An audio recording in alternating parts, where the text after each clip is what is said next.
કોંગ્રેસના ચૂંટણી પરિણામોને લઈ સીડબ્લ્યુસીની બેઠકમાં મંથન કરવામાં આવ્યું। ગુજરાતમાં અનુકૂળ પરિસ્થિતિ છતાં કોંગ્રેસ કેવી રીતે હારી? 4 બેઠક પર અનુકૂળ પરિસ્થિતિ છતાં કોંગ્રેસ કેવી રીતે હારી? દેશમાં પણ કેટલી એવી બેઠકો જ્યાં કોંગ્રેસ જીતતા હારી ગઈ? ગુજરાતના કોંગ્રેસના મોટા નેતાઓ પણ બેઠકમાં હાજર રહ્યા। કોંગ્રેસના નેતાઓના પરફોર્મન્સને લઈને પણ બેઠકમાં ચર્ચા કરવામાં આવી। દિલ્હીથી મારી સાથે આઉટપુટ હેડ મનીષ પુરોહિત જોડાયા છે। સીધા જઈશું ત્યાં। જે મનીષ, જે રીતે સીડબ્લ્યુસીની બેઠકનું આયોજન કરવામાં આવ્યું, કોણ કોણ હાજર રહ્યા અને ખાસ વાત કે જે મુદ્દાઓ ચર્ચાઈ રહ્યા છે કે જે આંકડો લગાવવામાં આવ્યો હતો 295 293નો, એ તો સર ન થયો, સાથે સાથે ઘણી જગ્યાઓ પર જ્યાં જીતની આશા હતી તે પણ ન મળી।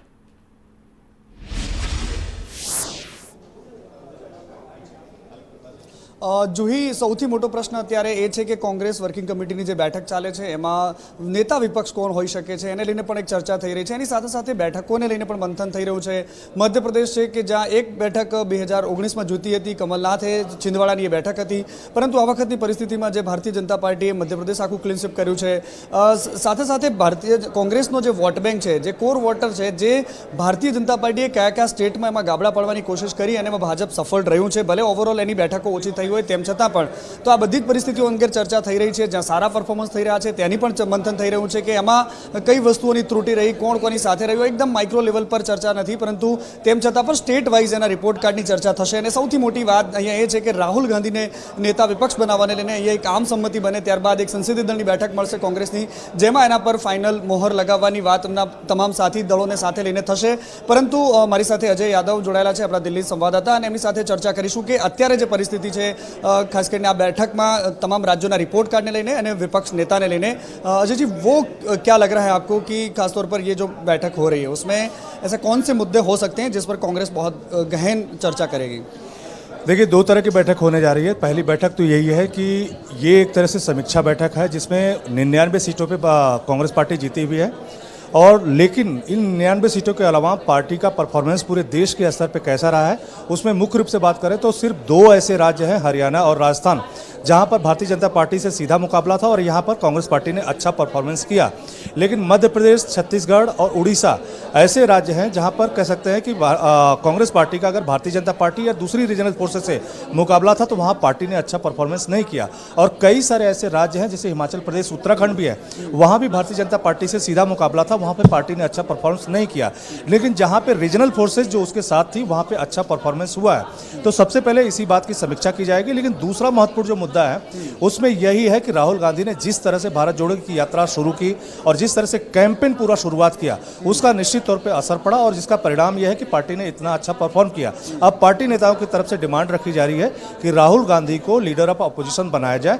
तो दूसरी जो संसदीय दल की बैठक है, दरअसल एक प्रस्ताव पास होगा जिसको संसदीय दल की बैठक में रखा जाएगा, और अगर वो पास होता है तो राहुल गांधी अगर तैयार होते हैं तो निश्चित तौर पे वो प्रतिपक्ष के नेता बनेंगे। लेकिन अभी फिलहाल इसी बात पे संशय है कि राहुल गांधी तैयार होते हैं कि नहीं।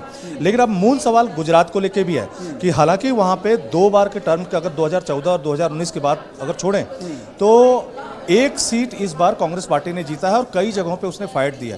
इस पे भी यहाँ पे चर्चा हो रही, तो उसमें क्या हो रहा है ये थोड़ा बताएं। अजय, ये जो प्रश्न है खासतौर पर गुजरात को लेके, तो गुजरात में जो परिस्थिति होती एમાં 4 બેઠકો એવી હતી, બનાસકાંઠાની સાથે સાથે પાટણ છે, સુરેન્દ્રનગર છે, અમરેલીમાં પણ એવી ઇનર ફાઇટ ભારતીય જનતા પાર્ટીની અંદર ચાલતી હતી, અને એની સાથે એક વલસાડ બેઠક હતી જેના પર કોંગ્રેસની નજર હતી કે કોંગ્રેસ આ બેઠકો પર સારું પરફોર્મન્સ કરી શકશે, કારણ કે આ તમામ જે જગ્યા પર ઉમેદવારો હતા, ભારતીય જનતા પાર્ટીમાં જે ચાલતો આંતરિક ખટરાગ હતો, તેમ છતાં પણ કોંગ્રેસ ત્યાં સફળ નથી રહી।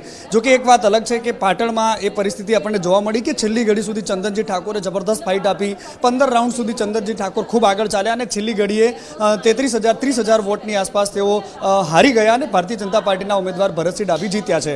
એટલે કોંગ્રેસમાં જે આંતરિક મંથન થવું જોઈએ, જે જ્ઞાનીબેને ગઈકાલે અને આજે પણ સવારે આપણી સાથે વાતચીતમાં કહ્યું હતું કે કોંગ્રેસ આખી જો એકત્રિત થઈને ક્યાંક લડી હોત તો એનો ફાયદો આખા ગુજરાતમાં જોવા મળ્યો હતો, પરંતુ ગુજરાત જ્યારે એક બેઠકમાં પણ ગાબડું પાડવામાં કોંગ્રેસ સક્ષમ રહી છે તો એ વાતની પણ બધાઈ આપવામાં આવશે। આવશે. મારી પાછળ જ એક હોલ દેખાય છે તમને અહીંયા, આ દ્રશ્યોમાં હું તમને બતાવીશ કે આ એક અશોકા હોટલ છે કે જ્યાં કોંગ્રેસની વર્કિંગ કમિટીની બેઠક મળી રહી છે. અહીંયા કોઈ અંદર બેઠકની અંદર કોઈને જવા દેવામાં નથી આવી રહ્યા, પરંતુ એ દ્રશ્યો છે કે જ્યાં કોંગ્રેસના તમામ મોટા નેતાઓ, ગુજરાતથી પણ આવેલા નેતાઓ આ બેઠકમાં હાજર છે. બહાર કેમેરાઓની ભીડ લાગેલી છે અને બધાની વચ્ચે જ્યારે પણ નેતાઓ બહાર આવશે, આ બેઠક પૂરી થશે ત્યારે અમે એમની સાથે વાતચીત કરવાની કોશિશ કરીશું. પરંતુ ગુજરાતને લઈને પણ અહીંયા મંથન થઈ રહ્યું છે કે જીતતા 4 બેઠકો પર કેવી રીતે હારી ગયા. જોહી.